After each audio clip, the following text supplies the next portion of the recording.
have been, like the pocket watch would have been there. But that one's a really great example. It's also lighter hair color, which I've heard is actually harder to find the lighter colors. Yeah, it almost looks like gold. Yeah. So then this would be a brooch. These ones are quite common to find the brooches that have the braidwork inside. Some of them, now this one doesn't, but some of them will actually rotate and have the photograph of the person on the other side. So this part would swivel, which is really cool. That's one example that I'd love to find one day. Here, I'm gonna start with this. So this is a bracelet, which is cool because it's like a full like 3D example. It expands so that it fits on your wrist, which is crazy. I've put it on a couple times, but mostly I try not to because it's quite delicate at this point. And then in here, it's probably the harder examples to show, so I will try to do this with gloves on. So this one is a locket that doesn't quite close properly anymore. So it has photos inside, and then it has hair behind each side, just like locks of hair. So I'm not sure if this person passed or if this was a token of love, but my feeling is that this is someone who passed with this one. And then again, this is kind of a similar example to this one that I was talking about, where you have the photo of the person on one side and then the hair on the other. Now this one isn't like done, they've just put the lock of hair inside, but it's quite beautiful.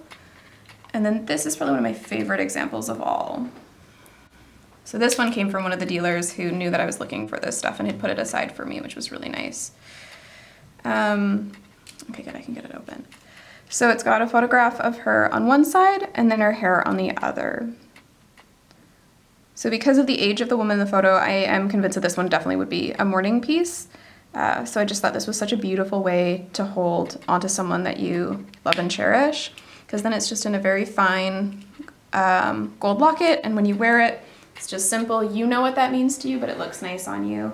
Very, very beautiful. And then the last thing I have would be Carlisle's curls. And that's from, did it say 1909? Yeah, 1909. So little locks of her hair. This I bought from one of Smock's, what is the event called? Oh, the Bazaar? Yeah, from one of the Bazaar events through Smock, which is the Society of Original Costume. Of Original Costume. Yeah, Original Costume. They changed the order of it, so I always forget, but they're a great organization, so please check them out. I've also found, like, this is what I mean by people keeping locks of hair. I remember going to an estate sale once, and as I was rummaging through the basement and going through, it was a very messy estate, there was stuff everywhere, I found a little envelope with a lock of hair, but it was only from like the 70s. Oh. So this is something that people were doing, like 1970s, as we're talking about Victorian stuff. Yes, yeah. But this is something that people still do. It just is such a beautiful little keepsake that we can keep with us forever, really.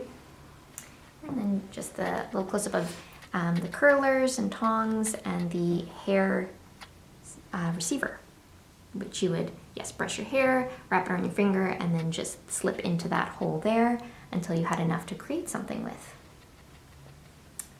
Yeah. So that's great. That sort of concludes our episode, I think, on hair. I thank you for bringing all of these lovely examples, and we will definitely, for anyone who's interested in more of what Beckiy does, do look her up online. Awesome. Thank you so much, Sarah. Thanks for tuning in.